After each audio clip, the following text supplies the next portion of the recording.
breve presentación de los diversos capítulos de nulidad matrimonial, o caput nullitatis. Entonces yo le voy a dar la lista de motivos de nulidad, y esto justamente determina si ha existido o no ha existido matrimonio. Entonces las sentencias afirmativas de nulidad tienen un carácter declarativo, o sea, no inventan nada, por decirlo de alguna manera, sino que declaran que no existió matrimonio por algún tema. Obviamente el consentimiento debe ser naturalmente suficiente y jurídicamente eficaz, por eso existen requisitos cuya ausencia impiden que se origine el vínculo matrimonial. Y las categorías de estos capítulos matrimoniales son tres. Se pueden dividir en tres tipos de conjunto de caput nullitatis. Las que tienen que ver directamente con la persona, que se llama ex parte persone, que es no se puede casar o el matrimonio es nulo por algún impedimento incapacitante o por una incapacidad psíquica, ya lo veremos. Otro porque puede haber justamente un problema en el consentimiento, y son los defectos o los vicios de consentimiento, como la simulación, el miedo, el dolo, varios tipos de error, ¿no? Y por último, puede haber una nulidad por un defecto de forma, por una falta o por un vicio de forma canónica. Bueno, vemos primero entonces ex parte persone. Y el primer caput nullitatis es el motivo más frecuente de pedidos de nulidad en los tribunales, es el canon 1095 y habla de incapacidad psíquica para dar un consentimiento válido. Les voy a leer el canon, van a ver que los cánones son muy claros, ¿no? Y dice este canon 1095 que son incapaces de contraer matrimonio, 1, quienes carecen de suficiente uso de razón, 2, quienes tienen un defecto de discreción de juicio acerca de los derechos y deberes esenciales del matrimonio que mutuamente se dan y se aceptan, ¿no? Y 3, quienes no pueden asumir obligaciones esenciales del matrimonio por causas de naturaleza psíquica, ¿no? Entonces, por eso, en estos procesos de nulidad, cuando se presenta este caput nullitatis, este capítulo del 1095, y habitualmente hay un perito, se hace una pericia psicológica, ¿no? Porque acá justamente el problema es que esa persona no tenía capacidad psíquica para un consentimiento válido, por inmadurez, ¿no? Por un defecto grave de discreción, porque no pueden asumir las obligaciones esenciales. O sea, una persona es incapaz de asumir la obligación de ser esposo o esposa o padre, ¿no? Bien. Existen los que se llaman impedimentos del matrimonio, que son una lista que va del canon 1083 al 1094. Y estos impedimentos son situaciones, circunstancias, cualidades o relaciones que impiden la celebración válida del matrimonio. Unos por exigencia de la misma naturaleza del matrimonio y otros por una disposición del derecho. Por ejemplo, el 1083 habla de la edad y nos dice el canon: no puede contraer matrimonio válido el varón antes de los 16 años cumplidos, ni la mujer antes de los 14 también cumplidos. Y además dice este canon que la conferencia episcopal puede establecer una edad superior. Y de hecho, la mayoría de las conferencias episcopales en todo el mundo ha fijado como edad mínima para la celebración de matrimonio los 18 años. Evidentemente, esto es dispensable, este impedimento es dispensable. O sea, efectivamente, se puede acudir al obispo y decir, bueno, yo quiero casarme antes de esta edad, y el obispo justamente concederá la dispensa, si existe esa madurez. Otro impedimento es la impotencia. La impotencia, que es la impotencia para realizar el acto matrimonial, que es distinto de, ya lo veremos, de la esterilidad. Por eso dice textualmente el canon 1084, la impotencia para realizar el acto matrimonial antecedente y perpetua para realizar el acto conyugal, tanto por parte del hombre como de la mujer, ya absoluta, ya relativa, o sea, ya para todas las otras personas o ya para esa persona concreta, hace nulo el matrimonio por su misma naturaleza. Y si el impedimento de impotencia es dudoso, con duda de derecho o de hecho, no se debe impedir el matrimonio ni mientras persista la duda declararlo nulo. Entonces, impotencia para realizar el acto conyugal. Les decía, esto será siempre, se descubrirá y después de casados, porque los novios están llamados a vivir la castidad, ¿no? Y les decía, la esterilidad es otra cosa. La esterilidad es la imposibilidad de procrear, no de realizar el acto conyugal. Ya veremos que la esterilidad puede ser una causa de nulidad, pero si ha habido dolo, o sea, si no se ha revelado aquello, lo veremos, con intención de conseguir el consentimiento matrimonial. Porque si, bueno, si yo le digo que soy estéril y no puedo tener hijos, no se va a querer casar conmigo. Entonces, si hay, digamos, una falta de comunicación, si hay dolo, si hay engaño, esto puede ser también una posibilidad para pedir la nulidad. Muy bien. También es un impedimento un vínculo matrimonial anterior, ¿no? Dice el canon 1085, que atenta inválidamente matrimonio quien está ligado por un vínculo de matrimonio anterior, aunque no haya sido consumado. También dice el canon que no es lícito contraer otro matrimonio antes de que conste legítimamente y con certeza la nulidad o la disolución. Dice, no, pero yo estoy haciendo mi proceso de nulidad. Bueno, tenés que esperar la sentencia. Antes no podés casarte porque existe este impedimento. También está el impedimento de disparidad de culto del canon 1086, que nos dice que es inválido el matrimonio entre dos personas, una de las cuales fue bautizada en la Iglesia Católica o recibida en su seno y no se ha apartado de ella, y otra no bautizada. Entonces aquí se puede dispensar, ¿no? este impedimento, pero el bien protegido es justamente la fe del bautizado, que es el mayor bien que tenemos. Y para conceder la dispensa se requieren dos cosas, porque se hace una petición, se hace en el expediente matrimonial habitualmente. O sea, la parte católica se tiene que comprometer a que alejará los peligros para su fe. Y además que hará todo lo posible para que sus hijos sean bautizados y educados en la Iglesia Católica. Y la otra parte, el no bautizado, tiene que conocer esta obligación, esta responsabilidad de su futuro cónyuge, ¿no? O sea que la otra parte tiene que ser informada de estas promesas y que ambas partes serán instruidas acerca de los fines y las propiedades esenciales del verdadero matrimonio. O sea que la parte no bautizada también tiene que conocer, digamos, qué entiende la Iglesia Católica sobre lo que es el matrimonio. Otro impedimento es el orden sagrado, o sea, la persona que es sacerdote. Por eso dice el canon 1087, atentan inválidamente matrimonio quienes han recibido las órdenes sagradas. Es una dispensa que puede dar la Santa Sede, que no cesa con la dimisión del estado clerical. O sea, son dos cosas diferentes. Una persona puede ya no ser clérigo, haber perdido el estado clerical, pero tiene que pedir esa dispensa a la Santa Sede para poder contraer matrimonio. Bueno, el voto de castidad, cuando se trata de un voto público en un instituto religioso. O sea, voto público y perpetuo de castidad en un instituto religioso. O sea, un instituto religioso en el sentido del canon 607. O sea, no son, a veces uno piensa que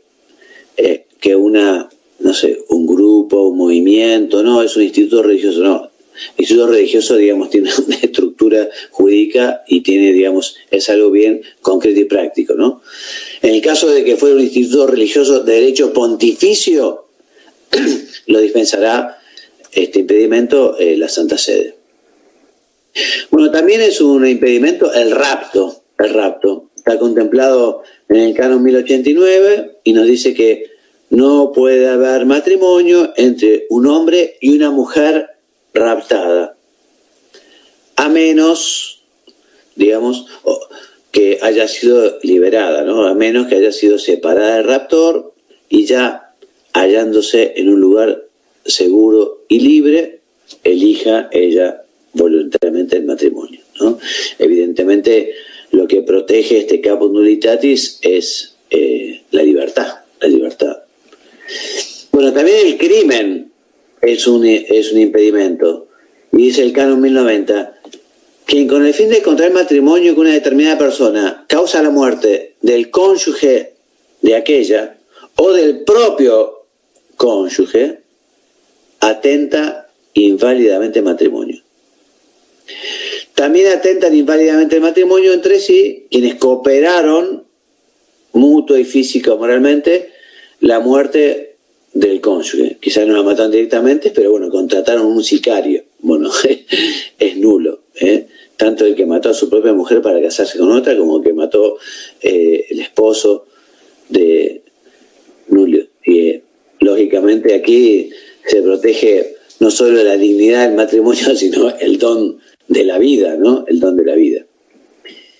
Entonces, les repito, este impedimento incluye el conyugicidio propio, o sea, matar al propio cónyuge para casarse con otro, o el conyugicidio impropio, matar al cónyuge de aquella otra persona con la que uno se quiere casar. Muy bien.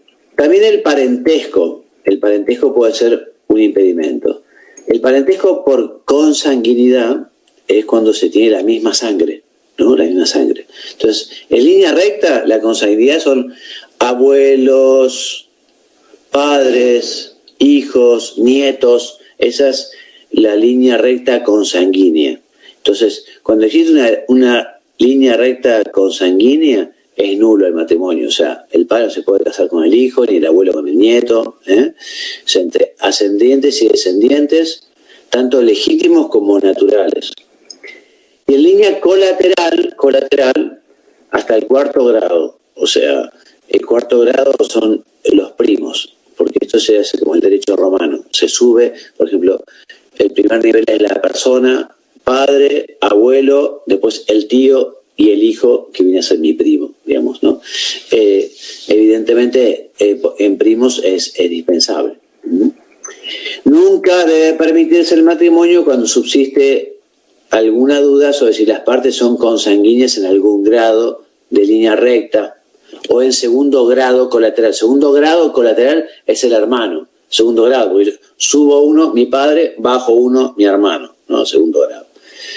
El impedimento es dispensable, pero nunca si hay duda de que son padres e hijos o hermano y hermana. Evidente.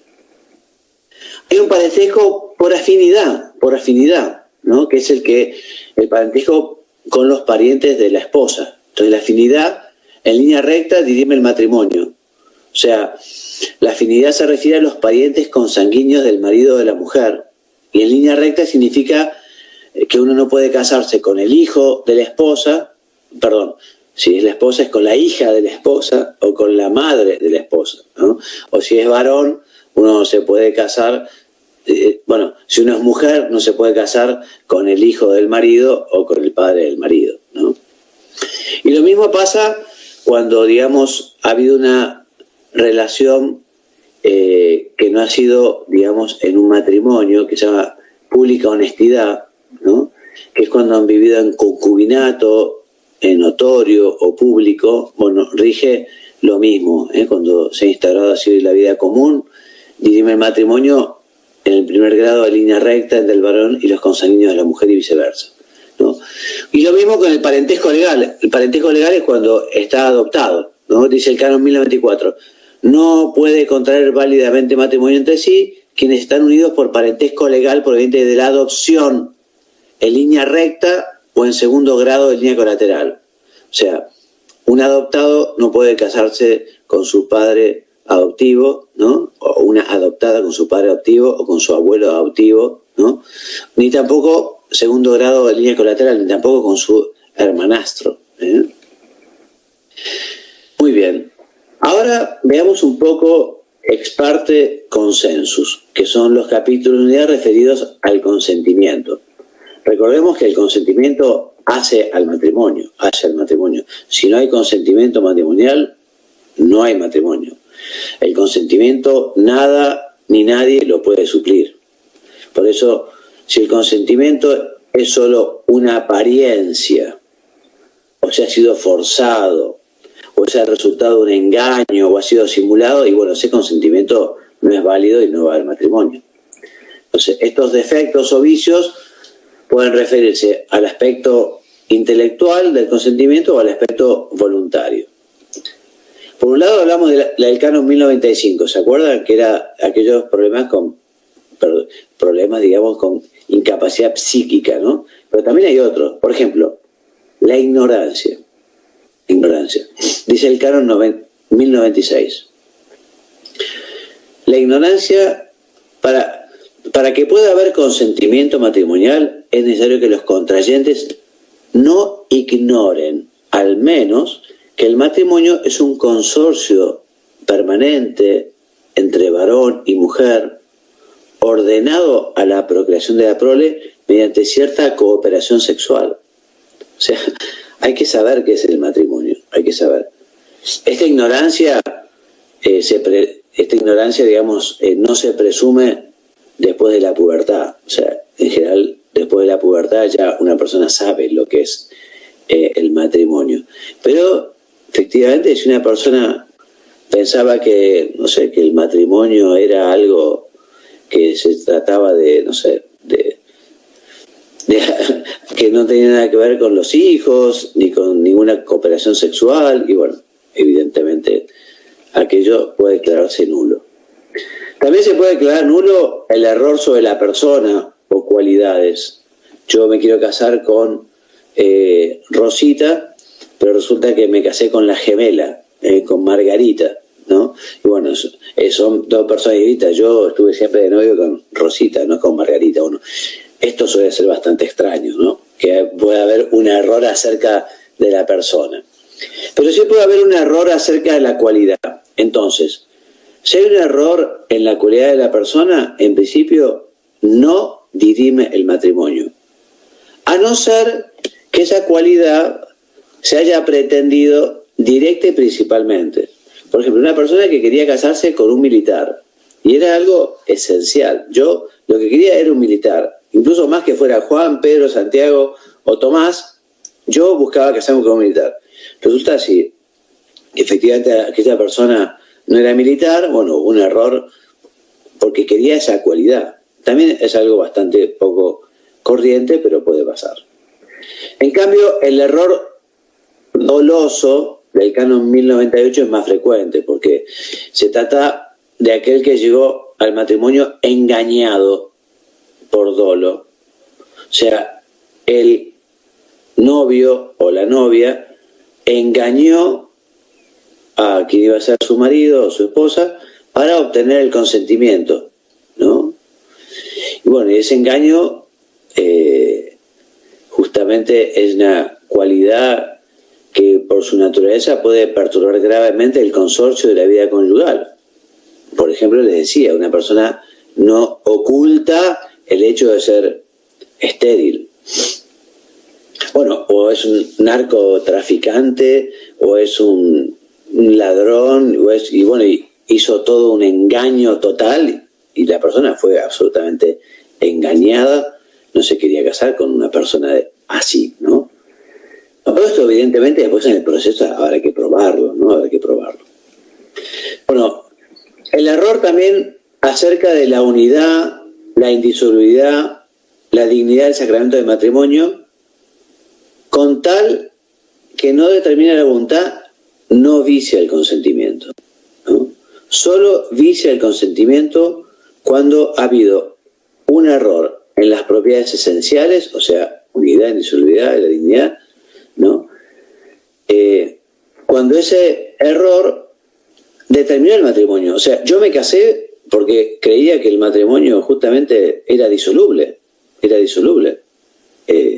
Por Por eso, yo si hubiera sabido que el matrimonio era indisoluble, no me hubiera casado. Entonces, un error, digamos, importante, digamos, que eso justamente hace al consentimiento. Una persona que se casa pensando que no va a ser fiel, que no va a vivir justamente la indisolubilidad, puede ser también un dolo, una persona que se casa engañando a la otra persona. Pero en este caso es error. La persona se casó creyendo que el matrimonio era igual que los que se ven en la televisión, que uno se casa por un tiempo, mientras le guste aquella situación y que llegado el caso no hay problema en disolverlo. Bueno, una persona puede tener esa concepción y bueno, eso es un error, ¿no? Y es causa de nulidad. Bueno, también la exclusión mediante acto positivo de la voluntad, o sea, el consentimiento siempre se manifiesta, ¿no?, con las palabras, habitualmente, y este consentimiento de la voluntad se presume. Si uno dice, sí, me quiero casar, esas palabras, en principio, lo que hacen es reflejar lo que uno piensa. El caso de exclusión es cuando efectivamente uno dice esas palabras, pero que excluyen esa voluntad de matrimonio. Caso típico, el que se casa, por ejemplo, para conseguir una residencia, un pasaporte, una nacionalidad. En realidad va, se casa, pero no le interesa el casamiento, no le interesa. Aunque diga que se quiere casar, bueno, lo que le interesa es otra cosa, Por eso hay una exclusión de la voluntad, ¿no? Hay una exclusión total del matrimonio, ¿no? Bien, también algo que existe, no es muy frecuente, es poner condiciones en el matrimonio, poner condiciones. En principio, para poner una condición de presente, ya lo veremos, o de pasado, hay que tener permiso del obispo, o sea, hay que pedir, ¿no? Por eso es el canon 1102. No puede contraer válidamente matrimonio bajo condición de futuro. Condición de futuro es, bueno, yo me voy a casar cuando algo que va a suceder en el futuro. Cuando te recibas de abogado, o cuando tengas un sueldo tal, ahí yo me quiero casar.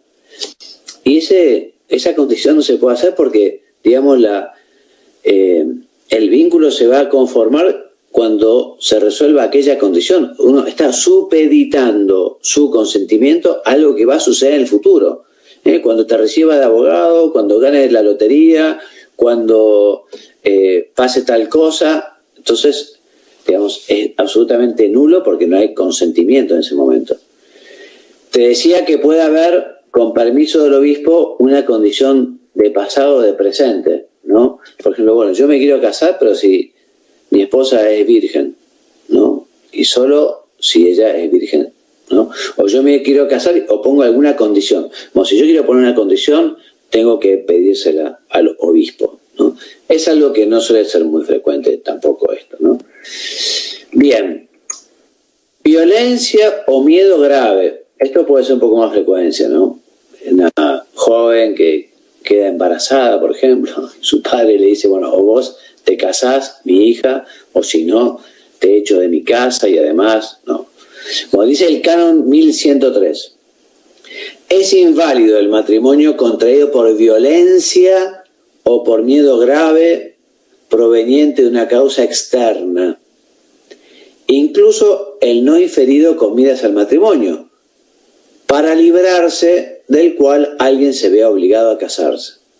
O una persona también que quiere huir de su casa porque tiene un padre que es violento, porque tiene una madre que no sé. Entonces, bueno, en realidad esa persona más que casarse, digamos, está por miedo o por violencia, está contrayendo matrimonio, ¿no? Bien, vamos a ver ahora la última serie de caput nullitatis, que es las nulidades por defecto de forma, ¿no? Por ausencia o por defecto de forma sustancial. Esto de la forma canónica viene establecida ya en el Concilio de Trento, que pone fin a los matrimonios en secreto, ¿no? Y el Concilio de Trento ya estableció que para los católicos es obligatorio esta forma canónica. ¿Y cómo es la forma canónica? Es muy sencillo. La forma canónica exige un consentimiento manifestado ante un clérigo competente, ya sea diácono, presbítero o obispo, y ante al menos 2 testigos comunes. Si no hay un clérigo competente, recordemos que los cónyuges son quienes se imparten a sí mismos el sacramento, ¿no? Los ministros del sacramento son los cónyuges. El clérigo, que puede ser diácono, presbítero, obispo, es un testigo cualificado, un testigo. Entonces, si no hay un testigo cualificado y no hay al menos 2 testigos comunes, el matrimonio es nulo. El canon 1108 dice: solamente son válidos aquellos matrimonios que se contraen ante el ordenado del lugar o el párroco o un sacerdote o diácono delegado por uno de ellos para que asistan ante 2 testigos, ¿no? O sea, esto de la delegación, porque justamente el párroco es el que tiene el poder por todos los que se casen en esa jurisdicción. Y si un sacerdote, que no es el párroco, fuera de esa jurisdicción, tiene que recibir la delegación. Dice el canon siguiente: el ordinario es el obispo, ¿no? El obispo del lugar y el párroco, mientras desempeñan válidamente su oficio, pueden delegar a sacerdotes o diáconos la facultad, incluso general, de asistir a los matrimonios, dentro, obviamente, de los límites de su territorio. La forma arriba establecida se va a observar si al menos uno de los contrayentes fue bautizado en la Iglesia Católica o residió en ella. En el caso que haya faltado la forma canónica, no es necesario ni siquiera instituir el proceso de nulidad, porque es todo evidente. Hay que ver que no está la documentación, ¿no? Cuestión diferente cuando ha habido un vicio en la forma. Por ejemplo, si el sacerdote no fuera competente en ese territorio, si no hubiera recibido la delegación del sacerdote competente, si la delegación general no se hubiera recibido por escrito. Bueno, también recordemos que cuando todo se ha hecho de buena fe, queriendo observar las normas de la Iglesia, a menudo podrá invocarse la llamada suplencia de facultades del canon 144, que haría válida la celebración. Y además también está la posibilidad de la sanación, ¿no? O sea, si hay nulidad, muchas veces se puede sanar esa parte formal, o se puede hacer una nueva celebración. Es lo que se recomendará habitualmente a los esposos, sobre todo si hay hijos, que se haga la sanación o una nueva